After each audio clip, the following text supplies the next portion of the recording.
എല്ലാവർക്കും സുബർ സാറാണ്. നമ്മളിന്ന് പ്ലസ് ടുക്കാർക്ക് വേണ്ടിയുള്ള നെക്സ്റ്റ് ക്ലാസ് ആണ്. ഇപ്പോൾ നിങ്ങളെല്ലാം പ്രാക്ടിക്കലിൻ്റെ തിരക്കിലാണെന്നറിയാം. പക്ഷെ ഒരു കാര്യം ശ്രദ്ധിക്കുക, പ്രാക്ടിക്കൽ അത് കഴിയുമ്പോൾ നമുക്ക് തിയറിയുടെ മോഡൽ തുടങ്ങും, പിന്നെ തിയറിയുടെ മെയിൻ എക്സാം തുടങ്ങും. അപ്പോൾ ഇതിനിടയ്ക്കുള്ള സമയത്തൊക്കെ നിങ്ങൾക്ക് കിട്ടുമ്പോഴെല്ലാം പഠിച്ചോണം. കാരണം ഇപ്പോൾ കുട്ടികൾ വളരെ ലോയിലാണ് പഠിത്തത്തിൽ. അത് നമ്മുടെ ക്രിസ്മസ് എക്സാം കഴിഞ്ഞപ്പോഴത്തേക്ക് എല്ലാവരും പഠിത്തത്തിൽ നിന്നൊക്കെ മാറി നമ്മൾ ഫുൾ ടൈം പ്രാക്ടിക്കലിലായിട്ടുണ്ട്. അപ്പോൾ അതുകൊണ്ട് നിങ്ങൾ പഠിത്തം വളരെ ശ്രദ്ധിക്കണം. ഒത്തിരി പേർക്ക് പലതും ഒത്തിരി പഠിച്ച് തീർക്കാനുള്ളവരാണ്. അപ്പോൾ അതുകൊണ്ട് വളരെ ശ്രദ്ധിക്കേണ്ട കാര്യം എന്ന് പറഞ്ഞാൽ നിങ്ങൾക്ക് കിട്ടുന്ന ഏതൊക്കെ സമയം എപ്പോഴൊക്കെ ഗ്യാപ്പുണ്ടോ അതെല്ലാം ആ സമയത്തെല്ലാം തിയറി പഠിക്കാൻ സമയം കണ്ടെത്തിക്കോണം. ഇല്ലെങ്കിൽ നമ്മുടെ തിയറി എക്സാം വളരെ ഫ്ലോപ്പായിട്ട് പോകാൻ സാധ്യതയുണ്ട്. ഓക്കെ, അപ്പോൾ നമ്മളിന്ന് 2 ചോദ്യങ്ങൾ എടുത്തേക്കുന്നത്. ഈ ചാപ്റ്റർ എന്ന് പറഞ്ഞാൽ വളരെ പ്രധാനപ്പെട്ടെന്ന് പറയാൻ കാരണം ഈ ചാപ്റ്ററിൽ മാത്രമല്ല, നമുക്കിതിന് മുൻപുള്ള ചാപ്റ്റേഴ്സുകളൊക്കെ നമുക്ക് ഇതും കൊണ്ട് പ്രയോജനമുണ്ട്. മീൻസ് ഇൻ്റഗ്രേഷൻ ആണെങ്കിലും ഡിഫറൻസിയേഷൻ ആണെങ്കിലും എല്ലാത്തിനും പ്രയോജനപ്പെടുന്ന ചാപ്റ്ററാണ് ഡിഫറൻഷ്യൽ ഇക്വേഷൻസ്. അതുകൊണ്ട് ഈ ചാപ്റ്ററിനെ നിങ്ങൾ നല്ലതുപോലെ പഠിച്ചോണം. നമ്മൾ 2 ചോദ്യങ്ങളാണ്, ഫസ്റ്റ് ക്വസ്റ്റ്യനും സെക്കൻഡ് ക്വസ്റ്റ്യനും രണ്ടും സോൾവ് ചെയ്യാനാണ്. ഈ സോൾവ് എന്ന് പറയുമ്പോൾ നിങ്ങൾക്കറിയാം 3 ടൈപ്പ് സോൾവിങ് ഉണ്ട് ഈ ചാപ്റ്റർ. നമുക്ക് 3 ടോപ്പിക്കായിട്ട് തന്നെ പഠിക്കാനുണ്ട്. ഒന്നാമത്തേത് വേരിയബിൾ സെപ്പറബിൾ, രണ്ടാമത്തെ ഹോമോജീനിയസ്, മൂന്നാമത്തേത് ലീനിയർ ഡിഫറൻഷ്യൽ ഇക്വേഷൻ. അതിനുള്ളിൽ ആരാണെന്ന് ആദ്യം ഐഡൻറ്റിഫൈ ചെയ്തെങ്കിൽ മാത്രമേ നമുക്ക് ചെയ്യാൻ പറ്റുള്ളൂ.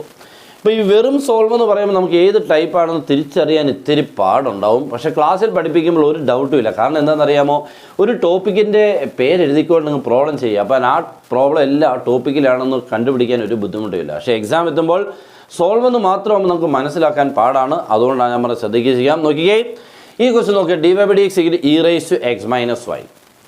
ഇതൊക്കെ നമ്മുടെ എക്സാം ക്വസ്റ്റ്യനുകളാണ്, നേരത്തെ വന്നിട്ടുള്ള ക്വസ്റ്റ്യൻസുകളാണ്.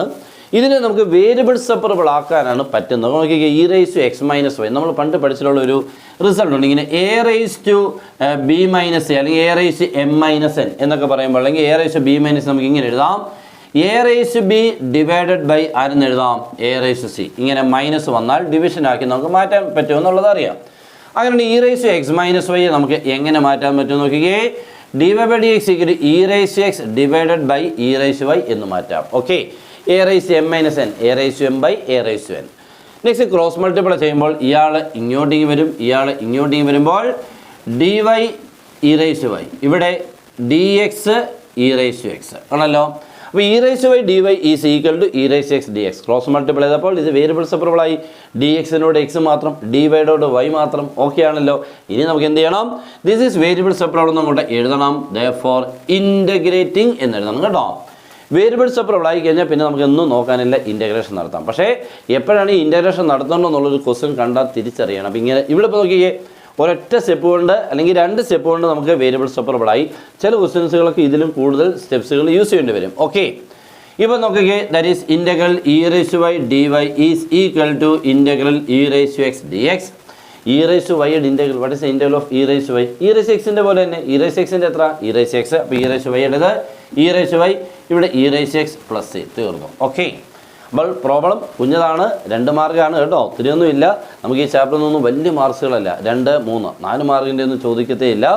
2 മാർക്കിൻ്റെയോ 3 മാർക്കിൻ്റെയോ ചോദ്യങ്ങളായിരിക്കും. നോക്കിക്കേ, രണ്ടാമത്തെ dy/dx x² divided by y. അപ്പോൾ ക്വസ്റ്റ്യൻ അങ്ങോട്ട് എന്നെടുത്ത് എഴുതാം, dy/dx is equal to x² divided by y. ഇവിടെ ഒന്നും ചെയ്യാനുള്ള ഒരൊറ്റ സ്റ്റെപ്പ് കൊണ്ട് നമുക്കിതിനെ വേരിയബിൾ സെപ്പറബിൾ ആക്കാൻ പറ്റും. നോക്കിക്കേ, ക്രോസ് മൾട്ടിപ്ലൈ ചെയ്താൽ മതി. y into dy, that is y dy is equal to dx. ഇങ്ങോട്ട് എഴുതുമ്പോൾ x² dx.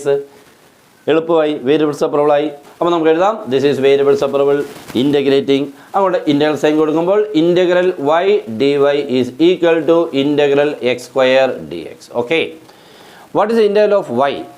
എക്സിൻ്റെ ഇൻ്റഗ്രൽ എളുപ്പം ഓർക്കുന്നുണ്ട്. എക്സിൻ്റെ integral x²/2, y integral y²/2, that's all.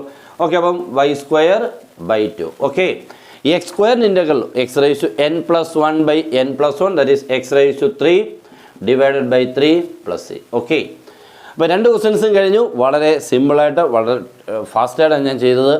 ഈ സ്ലോ ആയിട്ട് ചെയ്ത് പഠിക്കുക എന്നുള്ളതൊന്നും പ്ലസ് ടുക്കാർക്ക് അത്ര ആവശ്യമൊന്നും ഇപ്പോൾ ഇല്ല. ഇപ്പം നിങ്ങളെല്ലാം ഒരുവിധം കംപ്ലീറ്റ് ചെയ്യാൻ നല്ല ഫാസ്റ്റ് തന്നെ പറ്റുന്നവരാണ്. അതുകൊണ്ട് ആ രീതിയിൽ കൂടെയാണ് നമ്മൾ ചെയ്യുന്നത്. അല്ലാതെ വളരെ സ്ലോയിലായി കഴിഞ്ഞാൽ തന്നെ ബോറാവും. ഓക്കെ, അപ്പോൾ ഈ 2 ക്വസ്റ്റ്യൻസും ഇഷ്ടപ്പെട്ടാൽ നിങ്ങൾക്ക് മനസ്സിലായെങ്കിൽ മാക്സിമം ഒന്ന് ഷെയർ ചെയ്യുക, ലൈക്ക് ചെയ്യുക. Good bye.